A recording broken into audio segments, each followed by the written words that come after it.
Kalau mulut yang sama barusan berkata puji Tuhan di dalam gereja, lalu keluar mengatakan hal yang bertentangan, maka yang di gereja tadi itu bohong. Karena ketika air bersih dan air keruh dijadiin satu, air keruh tidak jadi bersih. Air bersih jadi keruh. Jadi yang baik itu pasti bohong. Yang jahat itu asli. Sebab kalau memang Tuhan tinggal di dalam diri seseorang, Tuhan tidak mau dimadu, nggak bisa Tuhan sekamar dengan roh jahat. Kalau ada Roh Kudus, yang keruh pasti pergi. Kalau memang ada Roh Allah, pasti jernih.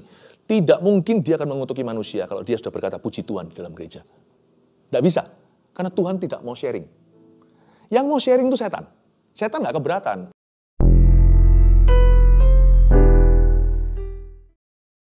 Kuserahkan pengakuan mulutku, dan dengan itu seluruh hidupku. Masa depanku, masa laluku. Semoga doa hamba-Mu ini mewakili seluruh perasaan keluarga saat teduh. Tuhan, kami serah diri.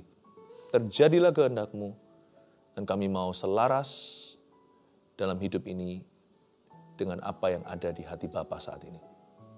Sembunyikan hamba-Mu di balik salib-Mu saat hamba-Mu mengoreksi, membangun, memberi instruksi kepada umat-Mu, termasuk firman ini adalah untuk hamba juga.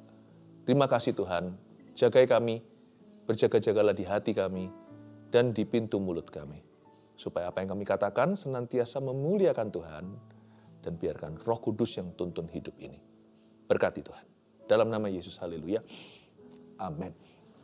Sebuah pesan Tuhan yang saya sampaikan, pepatah yang hari-hari ini lagi populer, yaitu mulutmu, harimaumu, memberikan pada kita sebuah peringatan, gentle reminder. Kalau dari Tuhan itu kan selalu lemah lembut ya kan. Tuhan itu ingatkan kita agar kita itu hati-hati gunakan mulut kita. Seperti lagu sekolah minggu, hati-hati gunakan mulutmu, hati-hati gunakan mulutmu, karena Bapa di surga melihat ke bawah, hati-hati gunakan mulutmu. Ada perkataan, juga ada kesalahan. Tapi ada perkataan juga bisa ada kebenaran. Dan puji Tuhan, Tuhan kita itu maha pengampun. Di dalam hadiratnya ada pengampunan. Kalau kita sudah pernah salah ngomong sesuatu, atau kita pernah berkata-kata yang kasar, atau dusta bahkan.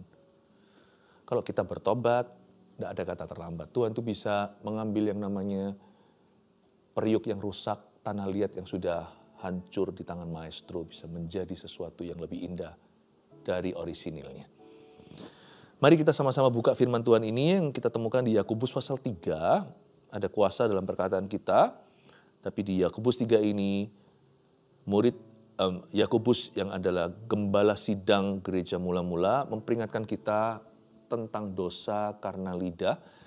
Ayat 1-12, kali ini saya akan berhenti per ayat, tidak bacakan sekaligus. Lalu nanti kita rangkum pada akhirnya ya. Saudara-saudaraku, janganlah banyak orang di antara kamu mau menjadi guru. Sebab kita tahu bahwa sebagai guru, kita akan dihakimi menurut ukuran yang lebih berat.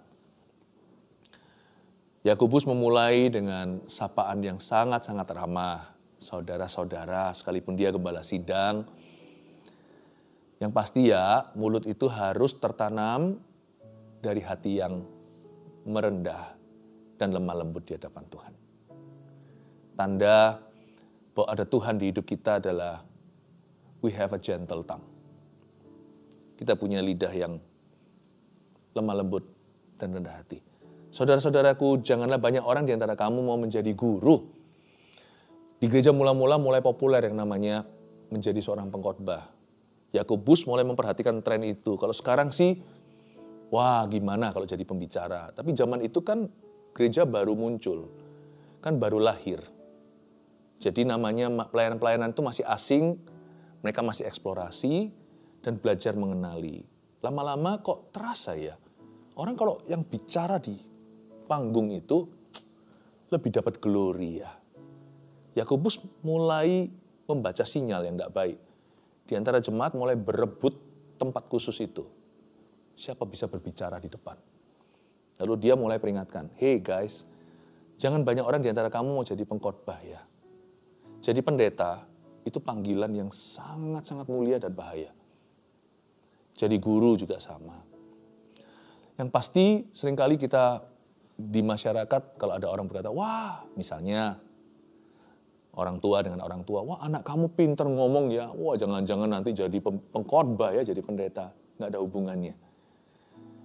Musa itu nggak fasih lidah, dia malah mengaku dirinya itu agak sedikit, stuttering gitu apa ya?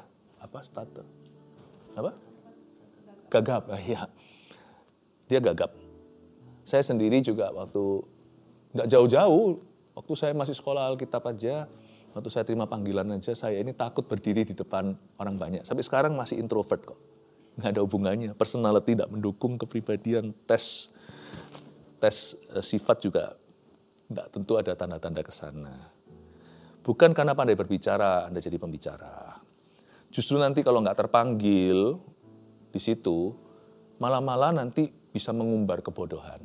Namanya orang itu pasti pernah salah berkata. Nggak ada orang sempurna. Nanti kalau kita baca ayat-ayat berikutnya ya, kalau kita bisa berhasil mengekang lidah kita, nggak pernah sama sekali terselip lidah, orang itu orang sempurna. Nggak ada, hanya Tuhan Yesus yang begitu. Tapi kalau terus-menerus mengekspos kesalahan, kebodohan, kefasikan saat berbicara, apalagi di depan umum, jangan-jangan memang tidak terpanggil di situ. Kita jangan menilai orang lain, hendaknya kita mawas diri.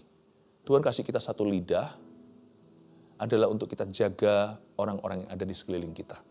Dan jaga diri. Kalau kita dapat satu peran untuk bicara di hadapan umat, maka terimalah tugas tanggung jawab itu dengan super serius. Kita harus banyak berdoa, lebih banyak daripada jemaat. Kita harus isi mulut kita dengan firman, itu pun masih terselip sekali-kali. Tetapi kalau memang kita dipanggil di situ, pasti akan ada penyertaan, ada buah, ada pembelaan Allah. Alkitab mengatakan, saudara-saudaraku, janganlah banyak orang di antara kamu mau menjadi guru, sebab kita tahu bahwa sebagai guru kita akan dihakimi menurut ukuran yang lebih berat. Ternyata orang-orang yang menjadi seorang pembicara, pengkhotbah, pendeta akan dihakimi dengan ukuran yang lebih berat, bukan hanya di hidup ini tapi di akhirat. Terjadi yang namanya pertanggungjawaban langsung kepada Tuhan Yesus karena mewakili firman, jadi jubir juru bicara istana. Judgment-nya itu lebih besar nanti penghakimannya. Dan bahkan nanti ketika orang itu mati, lebih bahaya untuk menerima kata enyahlah, aku tidak mengenal kamu. Itu lebih dangerous daripada umat.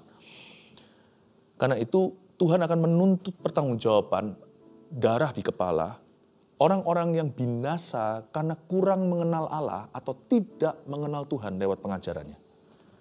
Itu bahaya. Tuhan akan menuntut itu dari sang pengkhotbah. Why people don't know me? Kenapa kok jiwa-jiwa tidak kenal saya? Gara-gara pengajaran, khotbah, dan karena pelayanan mimbar Anda. Doakan kami, para pendeta, doakan kami, para pengkhotbah. Saya ngomong ini dengan sungguh-sungguh tulus, kami ini hanya manusia, darah daging Adam dan Hawa seperti Anda. Pray for us ya.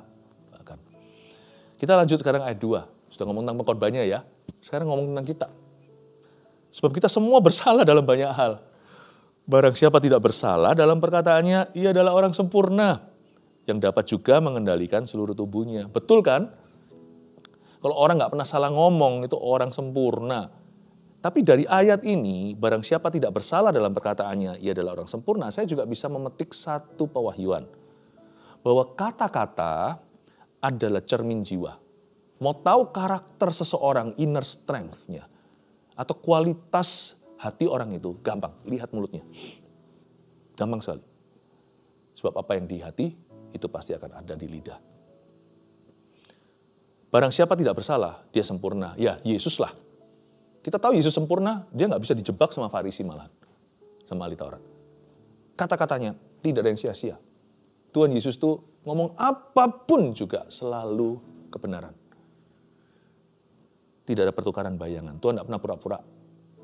Saya paling kagum kalau lihat Yesus pada waktu diadili sama Pilatus, diadili sama Herodas. Itu mau coba diskakmat dari sudut manapun juga, Yesus selalu punya jawaban yang memang dari hati Bapa dan ada di pikirannya Bapa. Luar biasa. Tapi kalau kita mau melatih diri beribadah, kekang lidah. Percuma, kata Yakobus di ayat yang lainnya, kalau kita mengaku diri beribadah tetapi lidah kita itu keliaran. Words are actually the revelation of our inner character. Kata-kata dan kalimat adalah tes yang paling baik untuk menunjukkan spiritual maturity atau kedewasaan iman seseorang. Doakan, kita dalam hal ini bukan doakan kami saja, mari kita saling mendoakan supaya kita semakin dewasa. Siapa sih nggak pernah blunder dalam kata-kata, ya kan? Ayat 3, kita mengenakan kekang pada mulut kuda, sehingga ia menuruti kehendak kita. Bayangkan kuda ya, ada kekangnya itu loh. Dengan jalan demikian kita dapat juga mengendalikan seluruh tubuhnya. Betul ya? Kalau kita mau naik kuda, kuda itu masih dilatih, kan kekangnya itu di mulutnya ya. Kan bukan di lehernya. Dicekik gitu biar dia nurut, enggak sih? Betul juga. Mulutnya. Dan lihat saja kapal-kapal ayat 4. Walaupun amat besar dan digerakkan oleh angin keras, namun dapat dikendalikan oleh kemudi yang amat kecil menurut kehendak jurumudi. Nah gini, jurumudi bisa kendalikan kemudi yang amat kecil. You better do that. Waktu kemudi itu tidak bisa kau kendalikan, yang di luar kendali nanti kapalnya.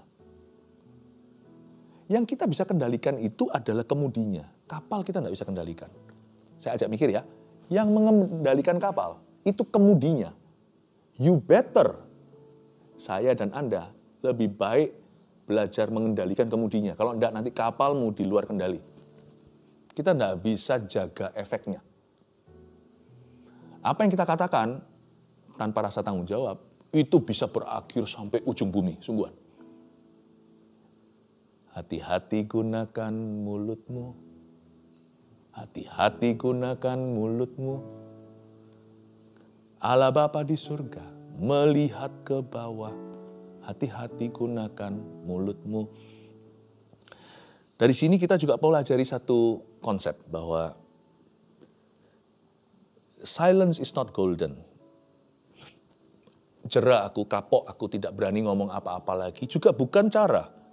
Masa kuda yang liar, kuda liar nih, yang belum pernah belajar, belum pernah dilatih, belum pernah dijinakkan, lebih baik taruh aja udah di kandang, disegel aja nggak usah keluar. Itu juga bukanlah solusi ya kan. Takut ngomong sesuatu karena pernah salah, sekarang lebih baik dibungkam sama sekali. Nggak bisa lah, orang mati pasti bicara, orang hidup pasti bicara, kecuali kalau orang itu sudah mati. Jadi kuda itu disimpan juga bukan solusi. Kapal yang di luar kendali, ada kapal yang mungkin susah ya, spooring balancingnya, saya nggak ngerti dunia kapal ya, kalau mobil ya. Setirnya miring baru dia lurus, kalau saya lurus dia nanti miring. Nah itu kalau masalah dengan setirnya, mendingan dibengkelin setirnya. Mendingan minta sang ahli untuk taruh kendali. Minta Roh Kudus untuk kuasai lidah kita. Dan setiap hari kita mendekat, merapat supaya berubah hati kita. Karena lidah itu, pangkalnya adalah hati. Kalau lidah salah terus, kemungkinan hatinya memang salah sih. Jadi yang perlu diperbaiki itu bukan lidahnya, hatinya. Hai saudara-saudara, kata Yakobus, rendah hatilah. Belajar seperti Yesus, aku rendah hati dan lemah lembut. Biasanya itu 90% akan selesai. Kalau hati kita beres, lidah kita beres. Jadi ada hubungan kalau di dalam dunia jasmani, THT, telinga, hidung, tenggorokan. Kalau dalam dunia rohani, yang namanya lidah itu berhubungan dengan hati. Kalau kapal itu susah spooring balancingnya, maka menurut saya disimpan terus di docknya atau berada di pelabuhan, nggak dipakai kapal itu kan mubazir. Udah investasi, udah beli, kapal itu milik seseorang atau sebuah company, lalu dibiarin nganggur gitu, yang juga bukan cara yang baik. Menurut saya mendingan diperbaiki kemudinya, supaya dia jangan miring-miring atau nanti nabrak kapal lain. Jadi silence is not golden ya. Lari dari masalah juga bukanlah solusi. Jangan lari. Kan menurut saya apapun itu juga yang hancur, Tuhan bisa memperbaiki. Percaya dulu di hati. Lalu mulut kita harus mengakui itu. Sebelum kita lihat mujizat, pengakuan iman itu harus mendahului. Demikian juga lidah, ayat 5, walaupun suatu anggota kecil dari tubuh namun dapat memegahkan perkara-perkara yang besar. Lihatlah, Betapapun kecilnya api, ia dapat membakar hutan yang besar. Perhatikan kalimat ini dahsyat. Betapapun kecilnya api, nahan omongan itu jauh lebih gampang daripada menarik perkataan sendiri. Sebab sekali keluar, dia sudah bakar. Jadi kita tahu bahwa lidah itu dahsyat sekali, luar biasa. Betapapun kecilnya api, dia membakar hutan yang besar. Masalahnya kalau hutan terbakar, cuma saya saja yang kena kebakaran itu saya yang hangus. Tapi kalau orang lain hangus karena saya. Dan semua ciptaan Allah, semua yang innocent, yang tak bersalah. Apakah lidah itu seberkuasa itu? Yes. Makanya itu Tuhan pada waktu Pentakosta turunkan apa? Kaki api, tangan api, kepala api. No, lidah api. Mari kita lihat ayat 5. Lidah pun adalah api. Wow. Ia merupakan suatu dunia kejahatan dan mengambil tempat di antara anggota-anggota tubuh kita sebagai sesuatu yang dapat berpotensi dapat menodai seluruh tubuh dan menyalakan roda kehidupan kita, sedang ia sendiri dinyalakan oleh api neraka. Di ayat 5 saya ada garis bawahi di Alkitab saya. Lidah pun adalah api, saya garis bawahi. Lalu kalimat terakhir dari ayat itu, sedang ia sendiri dinyalakan oleh api neraka, saya garis bawahi. Dalam Alkitab saat teduh pribadi saya kasih pertanyaan pada diri saya yang akan selalu menjadi pertanyaan hidup saya, dan tiap hari harus saya jawab dalam hadirat Allah. Hari ini saya milih apa? Lidah pun adalah api, saya garis bawahi. Lalu kalimat terakhir, sedang ia sendiri dinyalakan oleh api neraka. Saya punya pilihan. Lidah saya itu lidah api Pentakosta, dikuasai Roh Allah, atau lidah saya adalah lidah api yang dinyalakan oleh api neraka. Api Pentakosta atau api neraka. Gak bisa netral. Lidah gak bisa netral, percayalah saya. Dia hanya netral kalau dia tidak didengungkan, tidak dibunyikan. Bahkan Amsal pun sangat-sangat mendarat. Dia berkata, orang bodoh kalau diam dikira bijaksana. Tapi kan gak mungkin, kecuali dia bisu, dia pasti perlu bicara. Orang yang tidak bisa bicara karena bisu dari lahir pun tetap ada gerak-gerik tangan. Bahasa isyarat. Jadi lidah kita itu api. Pilih api Roh Suci atau api neraka yang menyulutnya. Saya tidak mau dihakimi dan diadili karena saya karismatik dan Pentakosta. Sebab saya berbahasa roh bukan untuk sok-sokan. Kalau saya dengan jemaat berbahasa lidah seperti tadi, atau seperti dalam ibadah, itu kami berdoa secara korporat, kami masing-masing mencurahkan hati kami sendiri-sendiri, meskipun di ruang keluarga. Gereja itu kan ruang keluarga, waktu kita bicara sama Bapa kami yang ada di dalam sorga. Saya punya kebiasaan untuk berbahasa roh, itu karunia yang saya telah terima sejak tahun 90 sekian. Sebelum saya bangun tidur, saya berbahasa lidah sekian puluh menit. Kalau saya berhasil serahkan nahkoda, kemungkinan besar seluruh tubuh saya itu akan nurut sama Tuhan. Makanya saya memulai hari-hari saya, aktivitas saya, tiap hari dengan doa dulu dan doa di dalam roh. Lalu setelah saya curah, saya isi, saya buka Alkitab, baca ayat per ayat, malahan pasal demi pasal. Isi peluru kalau tadi saya lidah api. Dan itu membantu loh. Karena saya dulu orangnya itu, mungkin kalau ngomong itu bisa menyakiti. Puji Tuhan, sekarang sudah lebih jarang, saya nggak ngaku-ngaku. Tapi paling tidak lewat lidahku, Tuhan memberiku lidah seorang murid sehingga lewat perkataanku orang lain mendapat semangat. Dulu kata-kata saya saya ingat waktu saya belum kenal Tuhan, belum lahir baru ya, meskipun udah Kristen dari dulu. Setiap kalimat itu mesti ada censorship-nya. Mesti ada sumpah serapa dan mesti ada bahasa cursing-nya. Pasti. Setiap kalimat itu ada 1-2. Itu sudah jadi kebiasaan nih. Dan saya susah meninggalkan, itu sudah darah dan daging sejak saya sekolah. Apa-apa selalu ada kebun binatangnya lah gitulah, nggak tentu ada nama hewan. Tapi pokoknya mulut saya itu penuh dengan kotoran.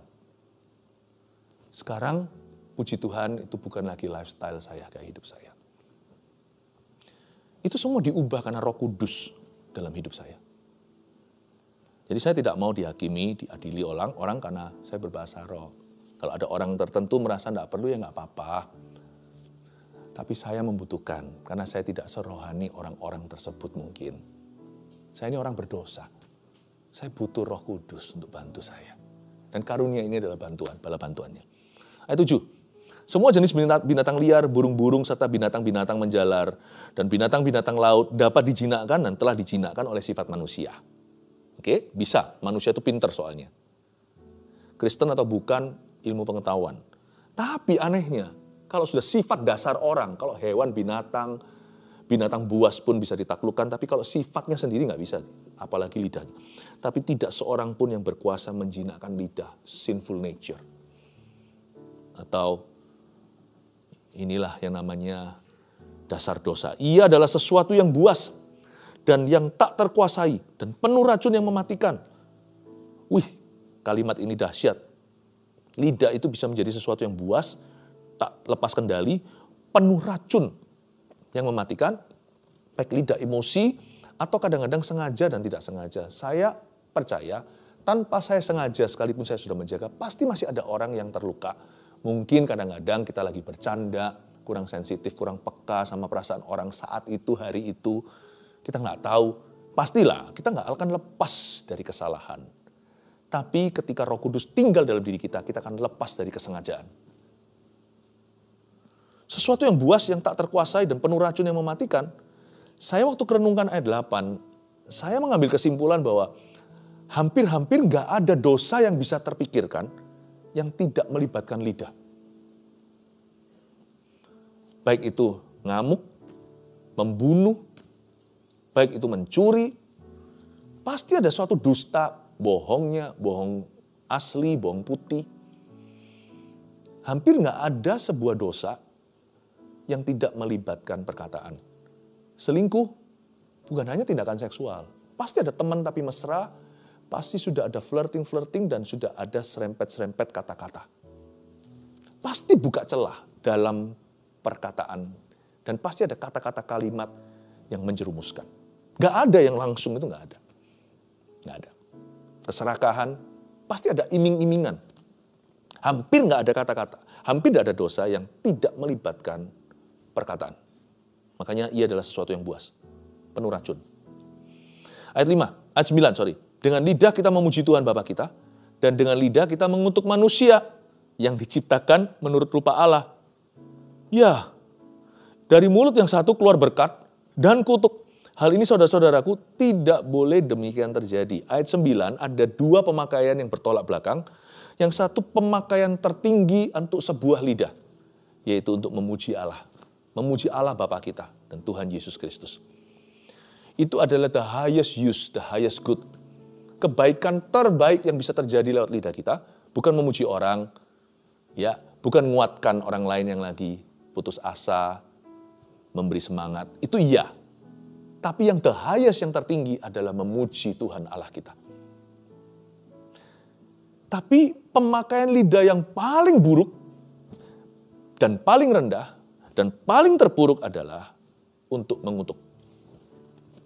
Dan bukan mengutuk Allah, karena hanya orang-orang segelintir saja yang berani sampai di level itu. Itu juga buruk, sangat buruk, terburuk.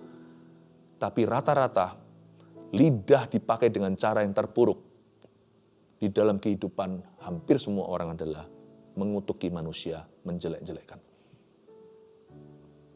Ingatlah bahwa lidah seperti itu tidak ada Roh Kudus di dalamnya, dan itu bahaya dihinggapi setan, dan itu bisa menjalar bakar seluruh hutan. Dengan lidah kita memuji, itulah pemakaian tertinggi. Dan dengan lidah kita mengutuk, bukan Tuhan, manusia. Itulah the lowest evil, kejahatan yang paling rendah. Bukan rendah itu yang paling ringan. Yang paling jelek. Itu mengutuk sesama kita. Dari mulut yang satu keluar berkat dan kutuk, hal ini tidak boleh terjadi demikian. Dengan kata lain, kalau sampai ditemukan dua hal ini di lidah yang sama, memuji Allah dan mengutuk manusia, berarti salah satu dari lidah itu bohong. Dan selalu yang baik itulah dustanya. Paham ya? Coba saya. Kalau semuanya dari mulut saya berkata, puji Tuhan. Lalu detik kemudian saya berkata, aku kutuki teman saya. Atau saya bahkan mengutuki musuh saya. Keluarkan kata-kata yang sifatnya bukan hanya menghakimi, tapi juga mendoakan yang bukan-bukan. Apalagi pembunuhan karakter secara sengaja, baik itu lewat mulut atau ketikan misalnya. Kalau mulut yang sama barusan berkata puji Tuhan di dalam gereja, lalu keluar mengatakan hal yang bertentangan, maka yang di gereja tadi itu bohong. Karena ketika air bersih dan air keruh dijadiin satu, air keruh tidak jadi bersih. Air bersih jadi keruh. Jadi yang baik itu pasti bohong. Yang jahat itu asli. Sebab kalau memang Tuhan tinggal di dalam diri seseorang, Tuhan tidak mau dimadu, nggak bisa Tuhan sekamar dengan roh jahat. Kalau ada Roh Kudus, yang keruh pasti pergi. Kalau memang ada Roh Allah, pasti jernih. Tidak mungkin dia akan mengutuki manusia kalau dia sudah berkata puji Tuhan di dalam gereja. Tidak bisa. Karena Tuhan tidak mau sharing. Yang mau sharing itu setan. Setan nggak keberatan. Kamu kutuki manusia, nanti kamu pergi gereja aja, ngomong puji Tuhan. Setan mau tinggal sama Tuhan. Setan mau dimadu. Setan yang ngajari selingkuh. Malah setan mendapatkan cuan. Keuntungannya apa? Dengan orang Kristen yang begitu, orang-orang non-Kristen jadi salah paham sama kekristenan. Jadi muak dengan orang-orang Kristen. Jadi akhirnya menolak Tuhan. Setan senang. Pahami ya? Makanya di sini Yakobus berkata, hal ini saudara-saudaraku tidak boleh demikian terjadi. Artinya impossible. Nggak mungkin itu bisa terjadi. Lanjut, adakah sumber memancarkan air tawar dan air pahit dari mata air yang sama? Kita tahu jawabannya. Tidak ada. Saudara-saudaraku, adakah pohon ara dapat menghasilkan buah zaitun dan adakah pohon anggur dapat menghasilkan buah ara? Ini ada jenis-jenis pohon, buahnya kok selang-seling nggak sama. Bisa nggak? Demikian juga mata air asin tidak dapat mengeluarkan air tawar. Dengan kata lain, pohon ara ya keluar buah ara lah. Buah zaitun ya keluar dari pohon zaitun. Pokok anggur ya keluar anggur. Jadi tidak mungkin orang Kristen yang sejati, yang lahir baru, yang penuh Roh Kudus akan mengeluarkan unfitting fruits atau buah-buah yang nggak cocok. Jadi selayaknya kita perlu menilai begini. Bukan gini ya, kalau kita lihat orang Kristen mengatakan sesuatu, berbuat sesuatu, lalu kita berkata, dasar orang Kristen, tidak boleh. Karena dia tidak mewakili semua orang Kristen. Tapi harusnya kita langsung nilai, kalau memang kita perlu menilai pohon dari buahnya, kita nilai pohon itu, kita nilai orang itu dan berkata, orang Kristen gak boleh gitu. Nah itu boleh, kita mengingatkan dia. Orang Kristen should not say that. A Christian must not say what you have just said. Orang Kristen gak boleh ngomong apa yang kamu barusan keluarkan dari mulutmu. Gak boleh ngomong begitu. Jadi jangan kita itu ngantemnya ke orang-orang Kristen semua. Dasar orang Kristen. Bukan. Tapi ke orang itu. Malah justru benturkan dia dengan kekristenannya. Orang Kristen tidak boleh ngomong gitu. Itu yang dimaksud dengan demikian juga saudara-saudara. Ada nggak pohon ara bisa menghasilkan buah zaitun? Tidak boleh begitu. Saya kasih summary-nya. Apa saja yang perlu kita perhatikan. Kita masih ada beberapa menit ke depan. Mulutmu harimaumu. Ada kuasa dalam perkataan. Nomor 1, apa yang kita katakan dan tidak kita katakan adalah sama pentingnya. Catat itu dulu. What you should and what you shouldn't say. Jadi kuncinya bukan terletak pada apa yang kita katakan saja. Kalau kita mau jadi berkat lewat perkataan, kita juga perlu menahan diri untuk mengatakan hal-hal tertentu. Kalau kita tahu itu tidak betul dan itu melukai, kita perlu menyimpan itu dan kita tidak boleh keluarkan. Refraining from saying what you should not. Menahan diri untuk tidak mengucapkan hal-hal tertentu juga adalah bagian kerohanian. Makanya ada ayatnya lagi saya kutip di kitab Amsal. Orang yang langsung melampiaskan perasaan adalah kebodohan. Orang yang langsung mencurahkan apa yang dia pikirkan sebelum diuji di hadapan Tuhan, itu adalah sebuah kebodohan. Alkitab juga mengatakan, silahkan marah, gitulah ya bahasa sehari-hari ini. Tapi dalam marahmu jangan kau berbuat dosa. Jangan marah, sebab amarah itu tidak mengerjakan kebenaran, malah justru akan jatuh dalam perangkap setan. Apa yang kita katakan dan tidak kita katakan adalah sama pentingnya. Kepingin rasanya keluarkan unek-unek, seketika itu juga. Misalnya, kalau kita lagi emosi, langsung di depan keluarga kita, langsung semprot saja siapapun yang kita rasa patut mendapatkan omelan kita. Contohnya, nanti kalau kita diingatkan, orang yang mengingatkan kita juga kena semprot sekalian, karena memang kita sudah tersulut, ya kan? Makanya Tuhan bilang jangan marah, karena itu tidak mendatangkan kebaikan dan tidak mengerjakan kebenaran. Nah bahaya, kalau kita langsung mikir sesuatu, langsung kita keluarkan, nggak tentu kita betul soalnya.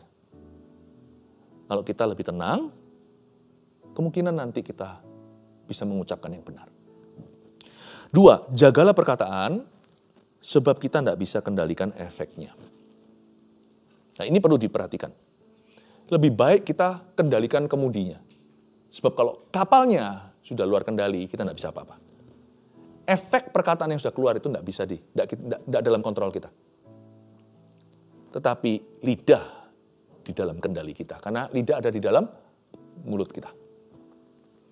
Jagalah perkataan. Misalnya kata-kata yang sifatnya memecah belah. Orang yang mengutarakannya, setelah selesai, misalnya kita gosip ria, kita ceritakan kejelekan seseorang. Nanti kita baikan sama orang yang kita jelekan, tapi sudah terlanjur kita beritahu teman. Kita nggak apa-apa, mereka ada sesuatu setelah itu. Divisive words, kata-kata yang memecah belah, tidak segampang itu di-solve langsung luntur. Itulah sebabnya, janganlah dengan mudah, misalnya papa mama lagi nggak enakan, langsung aja mamanya curhat sama anaknya. Padahal itu urusan orang tua. Papa mama sudah mari, sudah selesai. Anak rusak figur ayahnya. Atau sebaliknya. Divisive words, hati-hati. Ya tahulah, nanti kan Tuhan bisa ampuni. Ya ngerti. Tapi sudah ada goresan yang nggak bisa hilang. Memori itu kan nggak sirna. Kecuali kita gila. Kalau kita waras kan kita masih ingat. Angry words, kata-kata marah. Misalnya suami istri lagi, sekali lagi. Kalau gimana? Cerai gitu ya, misalnya. Nanti sudah selesai. Semua masalah itu ada tanggal kadaluarsanya. Tapi kata cerai itu membuka pintu. Oh, jadi bisa ya. Itu tidak menyelesaikan masalah. Masalah itu selesai memang, tapi itu menciptakan masalah baru, bahwa ada sesuatu yang renggang. Mulai hari itu, pasangan suami istri tidak bisa serekat itu lagi, karena mereka merasa pintu belakangnya ada.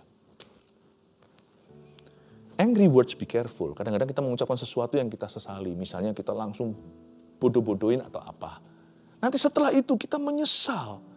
Tapi kadang-kadang kita gengsi, tidak berani kata sorry. Tapi kita tahu damage is done. Saya tahu yang namanya goresan itu mesti ada. Tapi mari kita sebagai hamba-hamba Allah dalam hidup ini, jangan dari kita. Dari dunia aja. Ingat ya, Yesus tidak pernah mencobai. Itu setan. Jangan kita jadi pencobaan sama kita. Ya. Biarkan kita jadi penyembuhnya. Saya mau jadi bagian solusi, bukan bagian problema. Jadi kalau memang ada goresan yang harus terjadi, it's not from me. Saya akan menjadi orang yang membantu goresan to heal. 3, serahkanlah mulut kita kepada Tuhan sebagai senjata kebenaran. Ini poin terakhir. Kita harus secara sengaja. Lidah kita yang kontradiksi itu seringkali hanyalah sebagai gentle reminder untuk mengingatkan kita ini siapa, yaitu orang berdosa. Tapi itu juga menjadi pemicu untuk kita mencari Roh Kudus dan serahkan mulut kita kepada Tuhan. Baptiskan lidahku ini dengan lidah api Pentakosta. Bahasa roh bukan bahasa yang saya pakai sehari-hari waktu saya bicara dengan orang. Saya bicara ke Tuhan. Setelah itu selesai, connect. Saya bicara dengan orang lebih terkendali. Saya jadi bisa nutun kata-kata. Menurut Anda dari mana saya bisa dapat hikmat untuk menjelaskan firman ini? Kalau saya bukan terlebih dulu download dari Tuhan tadi pagi, mana bisa saya upload dalam kata-kata untuk Anda nikmati? Bahasa lidah bukan bahasa yang saya pakai untuk bicara pada Anda. Tapi apa yang saya bicara kepada Anda dalam bahasa Indonesia ini, akarnya tadi pagi saya berbahasa roh dengan Tuhan. Baru di situ kita dapat wahyu. Saya harap lidahmu dipenuhi Roh Kudus, bukan kita dipenuhi oleh kebencian atau oleh pahit hati, oleh apapun juga. I love you. May God bless you and restore you. Biar Tuhan memberkatimu dan memulihkanmu.